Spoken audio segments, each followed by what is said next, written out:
Solar street light घपले की खबर हमने प्रमुखता से आपको दिखाई। आज से हम शिक्षा के हाल पर नई सीरीज शुरू कर रहे हैं।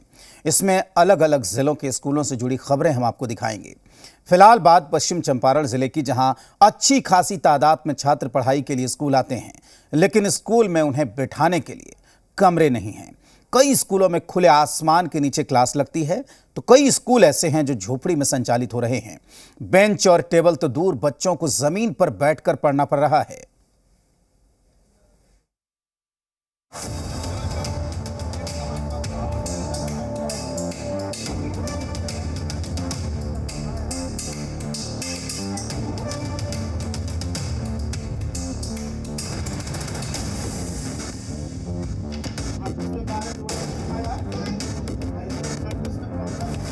पश्चिम चंपारण में स्कूली शिक्षा का हाल।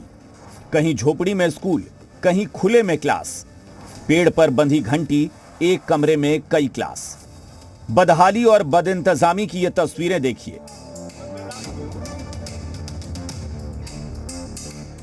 गर्मी हो, जाड़ा हो या बरसात, इन स्कूली बच्चों को खुले आसमान के नीचे ही पढ़ाई करनी पड़ती है। मौसम कोई भी हो, इन्हें जमीन पर ही बैठना पड़ता है। पश्चिम चंपारण जिले के राजकीय उत्क्रमित मध्य विद्यालय मझौलिया की ये तस्वीरें हैं। इस स्कूल में 232 छात्रों का दाखिला है, लेकिन कमरे महज 2 हैं। ऐसे में खुले आसमान के नीचे क्लास लगाना मजबूरी है। ज्यादा धूप हो या बारिश हो तो छुट्टी कर दी जाती है। कहते हैं कि आवश्यकता ही आविष्कार की जननी है। आप पेड़ पर टंगी घंटी यहां देख सकते हैं। शिक्षकों का कहना है कि पिछले 18 साल से स्कूल भवन बनवाने की मांग की जा रही है, लेकिन सुनवाई नहीं हो रही है। इस स्कूल में मात्र 2 ही कमरे का यह स्कूल है और यहाँ पर जो कक्षा 1 से 8 तक पढ़ाई होती है, 232 बच्चे का इसमें नामांकन है।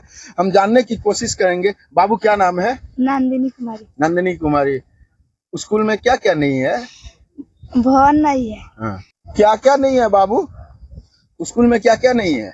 भवन नहीं है। हाँ। घाम उगता है तो हम लोग धूप में पढ़ाई करते हैं। बारिश आता है तो आधा अधूरा पढ़ाई छोड़ के हम लोग घर चले जाते हैं। हम सरकार से निवेदन करते हैं कि हम लोग को भवन बनाए। क्या क्या नहीं है? भवन नहीं है। घाम उगता है तो हम लोग भाग जाते हैं घर। बुनी बरखा आता है तो शिक्षा ले रहे छात्र छात्राओं का कहना है कि जाड़ा, गर्मी, बरसात में उन्हें काफी परेशानी होती है। गर्मी के दिन में भी काफी परेशानी होती है। स्कूल से बच्चे घर चले जाते हैं और बरसात में पढ़ाई भी नहीं हो पाती है। हम जानने की कोशिश करेंगे। एक शिक्षक महोदय हैं, क्या नाम पड़ेगा सर? हमारा नाम पड़ेगा राम सूरत महतो। कैसे यहाँ पर शिक्षा दे रहे हैं? चीज हम लोग करते हैं धूप में, इसी तरह बैठे हुए हैं। बारिश में बच्चे आते हैं, जो बारिश आती है तो बच्चे को हम लोग छोड़ देते हैं, रूम में नहीं है।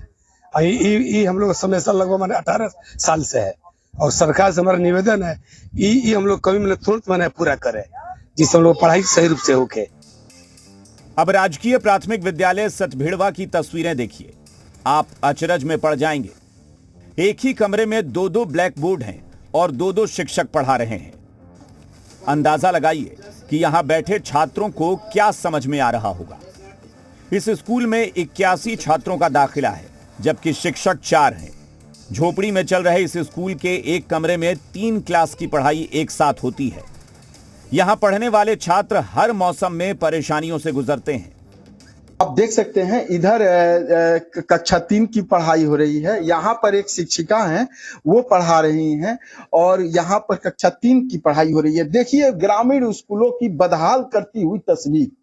यहाँ पर ये बदहाली की तस्वीर देखिए। एक ही क्लासरूम में है, कक्षा 4 की और कक्षा 3 की पढ़ाई हो रही है और दोनों लोग एक एक ब्लैक बोर्ड पर पढ़ा रहे हैं, एक ही क्लासरूम में। भवन नहीं है। एक क्लास में आप लोग 2 ब्लैक बोर्ड पे पढ़ा रहे हैं। जी, भवन जो है सर अभी तक बना नहीं है। ये जो समग्र राशि का जो पैसा मिला था, उससे हम लोग ये थोड़ा बहुत दीवार का काम कराए और एल्बेस्टर डाल के जो है बोर्ड वगैरह। काफी गर्मी है, बच्चे बहुत ज्यादा सर, हम लोग बहुत परेशान हैं भवन बिना। पंखा भी नहीं है, बिजली भी नहीं है और ये टीना के घर में पढ़ाना बड़ी मुश्किल का काम है। शिक्षा के नाम पर सरकार भारी भरकम बजट खर्च करती है, लेकिन जमीनी हालात ये हैं कि न स्कूल भवन है, न बेंच और कुर्सी है, न ही समुचित संख्या में शिक्षकों की तैनाती है। धनंजय